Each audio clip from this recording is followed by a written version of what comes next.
এবার আমি আপনাদের সামনে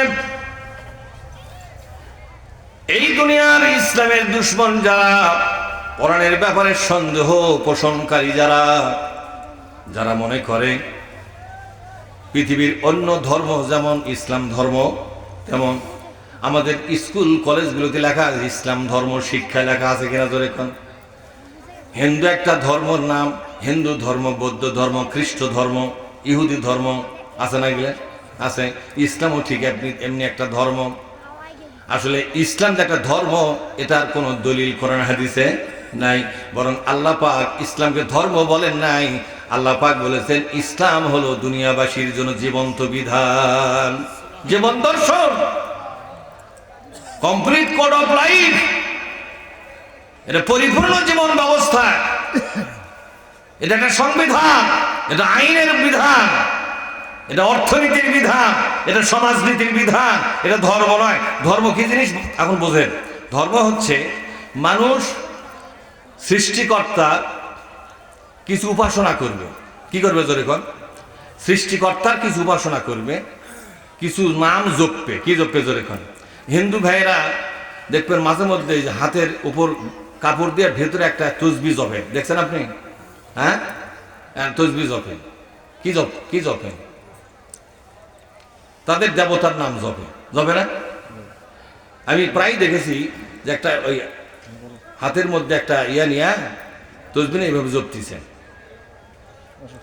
কার যে নাম জপে আল্লাহ জানে, নাম জপে। এই যে কি একটা নাম বা দুইটা নাম বা একটা বাক্য বা দুইটা বাক্য বারবার বলা, এটা হলো উপাসনা। এটা কি জোরে কন? এটা উপাসনা।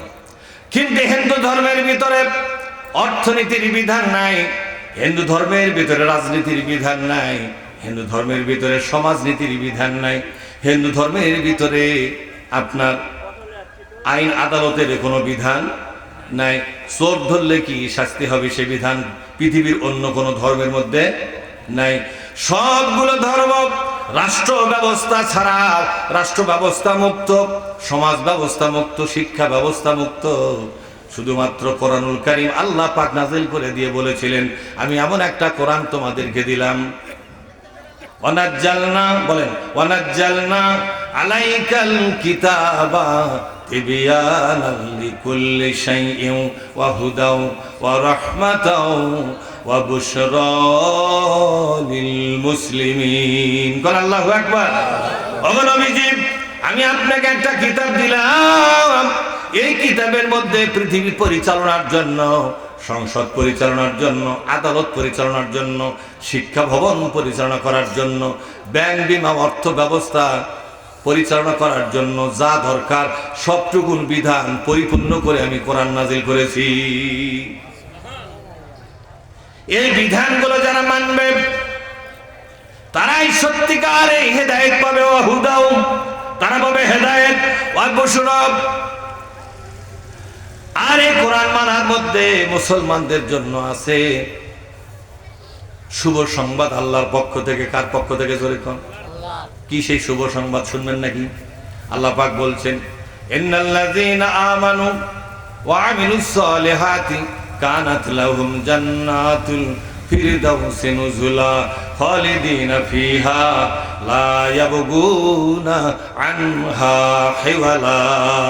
কোন আল্লাহু আকবার। আল্লাহ পাক বলছেন যারা ঈমান আনবে, আমার এই কোরআনকে যারা মেনে নেবে, আল্লাহকে রব বলে যারা মানবে, আল্লাহ আমাদের রব, আল্লাহ আমাদের মালিক, আল্লাহ আমাদের বাদশাহ। ছোট্ট একটা সূরা আছে, সূরা নাস, আছে কিনা তো দেখুন? মুখস্থ আছে? হাত তুলে, কার কার মুখস্থ আছে? মঞ্চে বা নিচে কার কার মুখস্থ আছে? সূরা নাস সবার মুখস্থ আছে? আমরা তো সূরা নাসের তাৎপর্য কি? এই সূরা নাসটা হচ্ছে রাজনৈতিক সূরা। কি সূরা জোরে কোন? এটা পলিটিক্যাল সূরা। কিভাবে পলিটিক্যাল সূরা দেখেন? কোন নবী বলে দিন আউযু, আমি আশ্রয়ে গেলাম, আমি আশ্রয়ে গেলাম, আউযু বিরাব্বিন নাস, মানুষের যিনি রব আমি তার কাছে আশ্রয়ে গেলাম। আমি কারো আন্ডারে থাকবো না, আমি থাকবো আল্লাহর আন্ডারে। সুবহানাল্লাহ বলবেন না?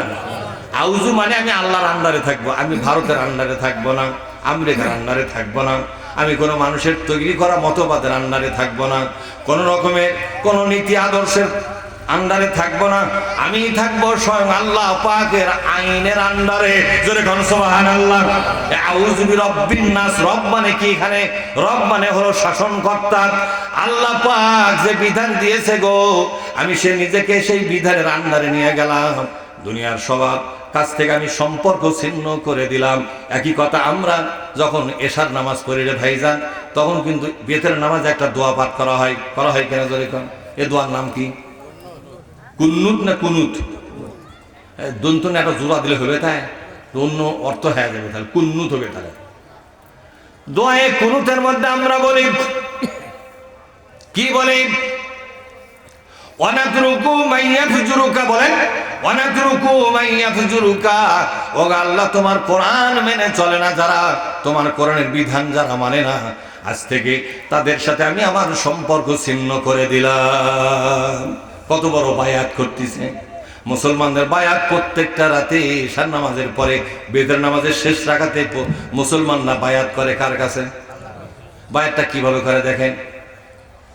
হাতটা বাঁধিছে, বুগত বান্ধুকার নাবিদ বান্ধিছে এক জায়গা, বান্ধেনি চলে কর বুকে বা নাবিতে বাঁধুক, তাতে সমস্যা নাই। বুকে বাঁধলেও হবে, নাবিতে বাঁধলেও হবে, এমনকি কোনো কোথাও না বাঁধিয়া ছেড়ে দিলেও হবে। ছেড়ে দেওয়ার বিধানটাও আছে। সৌদি আরবে গেলে দেখা যায় অনেক লোক হাত ছেড়ে দিয়ে নামাজ করতেছে, নাবিতে হাত বাঁধা লোক কোনোদিন বললো না তোর ছেড়ে দেওয়া হাতের নামাজ আল্লাহ কবুল করবে না।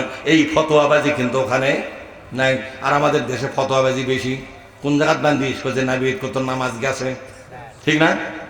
তুই কোনটি আমি বুগত তোর দাও গেছে, তাহলে থাকলো কার? আর এক লোক বলে আমি হাতি বান্ধব, মানে যে কি হয়েছে? বলছে তোর যে কি হবে তা আমরা দুই দলের এক দল কোয়া পারতেছি না, কিন্তু আমাকে এটা কোয়া পারে, আমার দাও গেছে, ওর দাও গেছে। হায় হায়, কি মুসলমান রে! হাত বান্ধালিয়া বলে আল্লাহ পরকালে কবে, এই কারা কারা নাবিদ বান্ধেছু এই দিকে খাড়া হ, কারা কারা এই বুগত বান্ধেছু এই দিকে খাড়া হ। যারা বুগত বান্ধেছু তারা বেহেশত যায়, আর যারা নাবিদ বান্ধেছু তারা দোজখত যায়। এরকম ফয়সালা হবে যখন, এইরকম ফয়সালা হবে। দোয়ায়ে কুনুতের মধ্যে আপনি কতগুলো কথা বলেছেন আমার বন্ধুগণ। প্রতি রাতেই তো বলেন, কি যে বলেন, সাপের মন্ত্রের মতো পড়লে হবে না, বুঝে বুঝে পড়তে হবে। কি যে বলতেছেন, আপনার জবান দিয়ে যে কথা বলতেছেন সেটা আপনাকে বেশি করে বুঝতে হবে। আল্লাহুম্মা ইন্না নাস্তাঈনুকা, বলেন না, ওয়া নাস্তাগফিরুকা। আল্লাহ, আমার জীবনের যতটুকু চাওয়া শুধুমাত্র তোমারই কাছে আমি চাবো। অনাস্তাগফিরুকা, জীবনে যে অপরাধ করেছি গো মাওলা, তোমার কাছে ক্ষমা চাই। আমি নিজেকে অপরাধ মুক্ত মনে করি না, আমি অপরাধী। আমাদের হাতিমার্কা দলের এক নেতা টাঙ্গাইলে বলছিল, আমি আল্লাহর কাছে ক্ষমা চাবো। আমি চিন্তা করতেছি ক্ষমা চাবো কি জন্যে, আমি তো কোনো অপরাধী করিনি। হয় হয়, কি আল্লাহ বলি রে, কথা ঠিক না ব্যাঠি? হয় সর্বনাশ। অথচ বিশ্ব নবী মুহাম্মদ সাল্লাল্লাহু আলাইহি ওয়াসাল্লামের উপরে যে আল্লাহ পাক সূরা নসর, কি সূরা তোমার? সূরা নসর নাযিল করে দিয়ে কি বলছিলেন শুনছেন? ফাসাব্বিহ বিহামদি রাব্বিকা ওয়াস্তাগফিরহু। ওগো নবীজি, ইসলাম বিজয় হয়ে গেছে, দলে দলে মানুষ এখন ইসলামের মধ্যে এমনিতেই আসতেছে, ঠিক না? এখন আপনার অবসর জীবন আর কোনো কাজ নাই। আল্লাহ পাকের গুণকীর্তন করবেন, আল্লাহ পাকের প্রশংসা করবেন, আর বিগত জীবনের সিদ্ধান্তের ব্যাপারে, বিভিন্ন কাজের ব্যাপারে আপনার মধ্যে অজান্তেই কিছু ত্রুটি বিচ্যুতি যদি হয়ে থাকে, আল্লাহর কাছে নিয়মিত ক্ষমা চান। সাহাবারা বলেন, নবীজি আপনি কি আল্লাহর কাছে ক্ষমার আবেদন করেন নাকি? নবী আমার বললেন, ও সাহাবারা, শুধু ক্ষমা একবার নয়, দুইবার নয়, তোমাদের নবী আমি মুহাম্মদুর রাসূলুল্লাহ বলেন সাল্লাল্লাহু আলাইহি ওয়াসাল্লাম প্রতিদিন 70 বারের বেশি আল্লাহর কাছে ইস্তিগফার পাঠ করি, আমি ক্ষমার আবেদন করি। আমি একজন মানুষ, যদিও নবী, কিন্তু আমি একজন মানুষ। আমার মালিকের কাছে ক্ষমা চাইতে আমার বড় মজা লাগে। তার কাছে ক্ষমা চাই আমি 70 বারে বেশি। আর টাঙ্গাইলের ভদ্রলোক বলতেছে, আমি কেন ক্ষমা চাবো, আমি তো কোনো অপরাধই করিনি।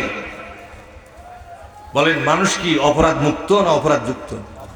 মানুষের চলতে ফিরতে, কথা বলতে, সংসার চালাতে, সমাজ চালাতে, দেশ চালাতে হাজার হাজার ভুল হচ্ছে, কথা ঠিক না ব্যাটি? এই ভুলগুলোর ক্ষমা চাইতে হবে কার কাছে? আল্লাহ পাক ক্ষমা যারা চায় তাদেরকে ভালোবাসেন।